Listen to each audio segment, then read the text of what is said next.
Oh, ito na yung sino-surprise namin, ang hirap paiyakin. Paano nga ba? Natawa ka lang ng tawa. Ano nga feeling mo kanina? Ulit, take two tayo, take two. Oh, take two. Bakit nga ba hindi ka umiyak?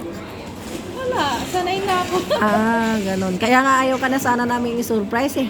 Kasi ang hirap pong i-surprise. Kasi ako naman nagsusurprise. Kaso lang, paparinig ka eh. Hindi rin. Hindi rin. Masusurprise din ako. Sabi, Hindi po, surprise din talaga ako. Nagulat ako kay Sheila. hindi ka ba nag... Kay Abet, kay Joy, kay Sophie. Sabi ko nga doon sa kanila, mag-ingat kayo kasi kayo yung pinaka-surprise ni Flor. Sabi ko. Kasi siya alam naman niya eh. Kaya, Oo, kasi nga may GC din wala kami. naman ako kasi kausap ko si Sheila kahapon. Oo. Tapos, muntik na madulas si Joy sa'yo, hindi mo ba napansin? Doon sa comment niya, sabi niya, ang sarap daw. Hindi. Yung nagsabi ka na mag-ambagan tayo ng regalo kay Jen. Ah, oo. Ano sagot ni Joy? Na singilin nyo na lang ako sa April 2. Hindi ko na, Hindi mo rin nais. hindi ko na ano. Hindi mo na ano. Kaya sabi ko, Joy, sabi ko, mag-message ka ulit, ibahin mo ang topic. Sabi ko gano'n. Di yun, nag-message ulit siya sa'yo.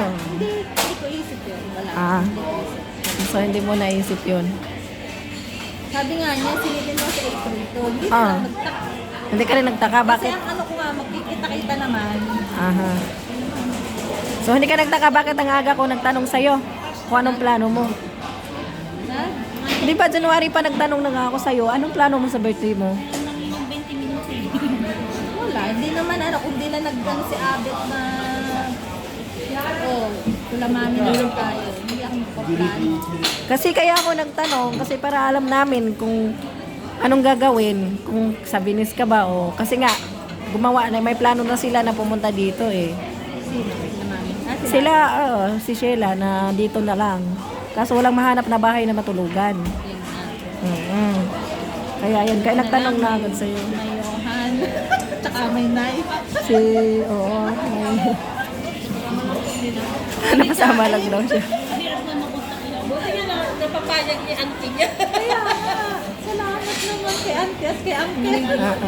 Sinabihan ko kayo bago pa sakit kaya sinabi ko na Ano sabi ko? na makikitulog sila. Buti nga nagaya ko na kayo para hindi na kami nagkala. Kaya nga sabi nila, hindi yun magdududa si Flor. Alam naman niyang walang mag-aasikaso sa pag-surprise. Lalo na ako, tamad ako, sabi ko. Kaya Alam hindi siya. ko busy ka eh. So parang trabaho. Oo, Kaya hindi kaya ako hindi. nag-expect na. Hindi ka nag-expect. Buti naman, kahit nadulas ako, hindi ka pa rin nag-expect. Hindi, wala talaga. Kahit nadulas kayo. Sabi ko, kay Sophie. Ibigay kay Sophie. Hindi naman ako nag-ano. Hindi ka rin nagtaka. Hindi ako nagtaka, Sophie.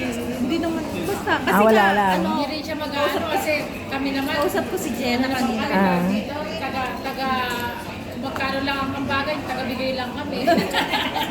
Sabi ko nga sa kanya, taga-ano lang kami. Hindi pa taga- Kaya nga, alam kong ano eh, kaya Tapos, salamat sa inyo. pero anong pinaka-feeling kanina, nung si Jen ang, unang sinabitan. Teka lang. Nung si Jen ang sinabitan, anong ramdam mo doon? Nang, Yung sinabitan na siya ng SAS, tapos biglang lumapit sa'yo. nakita ko si Jen, umiyak. Pero hindi ko, kaya napatingin ako kay Jen, hindi ko alam na bibigyan din ako. Oh, tapos- Kasi si Jen yung unang binigyan, di ba? Oo. Sa kanya ako tumingin kasi umiyak siya. Napaano ako sa kanya, kaya nung biglang lumapit si Jen, nagulat ako. Oo, siguro ang dapat ginawa ni Sheila, ito muna unang binigyan, no? Kasi hindi naman din alam ni Hindi, Jen. tama nga yun kasi na ano yung ano ko, yung isip ko. Na-divert yung... Kasi nga, ang gusto ko nga, paiyakin Nakagaya din ko, to. gusto niyong paiyakin, kaso Oo. wala. Wala. Hindi, saka hindi naman ko iyakan talaga. Hindi, Oo. okay naman. Paiyakin daw pala. Hindi ko ano. Hindi, tsaka Kat. kasi siya,